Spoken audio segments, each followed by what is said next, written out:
बिस्मिल्लाहिर्रहमानिर्रहीम। अस्सलामु अलैकुम वरहमतुल्लाहि वबरकातुहू। अल्लाहुम्मा सल्लि अला मुहम्मद व अला आलि मुहम्मद कमा सल्लैता अला इब्राहीम व अला आलि इब्राहीम इन्नका हमीदुम मजीद।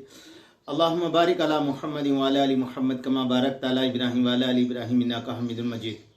मेरे दोस्तों, मेरे बुजुर्गों, अल्लाह आप लोगों को खुश रखे, सलामत रखे, हिफ्ज़ अमान में रखे। मेरे दोस्तों, मेरे बुजुर्गों, फरमाया जब शाबान का महीना आ जाता तो सहाबा इकराम के अंदर एक सिफात ये थी मेरे दोस्तों, मेरे बुजुर्गों, फरमाया ज़कात निकाल लेते थे। क्या करते थे? ज़कात निकाल लेते थे।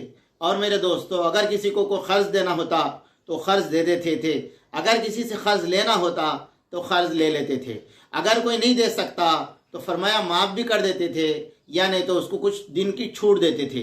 तो मेरे दोस्तों, मेरे बुजुर्गों, फरमाया रमज़ान का महीना आने वाला है तो मेरे दोस्तों उसकी तैयारी क्या है?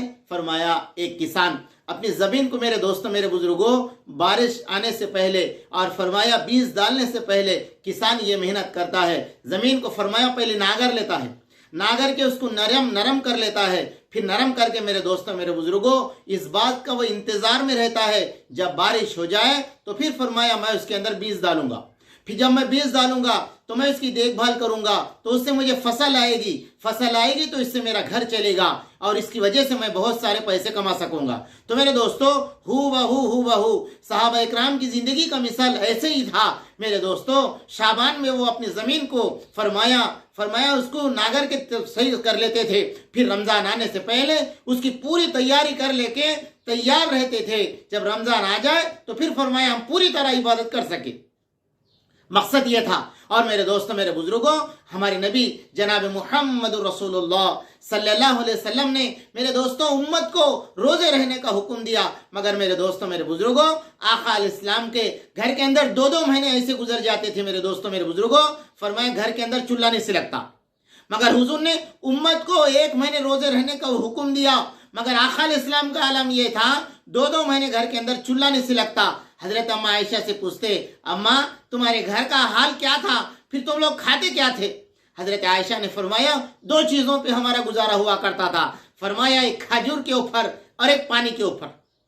हाँ मेरे दोस्तों, और फरमाया आंखों के सामने अंधेरी आ जाती, हजरत उमर रज़ी अल्लाह तआला अन्हु फरमाते मैं छोटा था, मैंने घर के अंदर, नबी के घर के अंदर जाया करता था। मैं एक मरतबा उम्मुल मोमिनीन से पूछा कि अल्लाह के नबी अलैहिस्सलाम इस वक्त कहाँ पर है?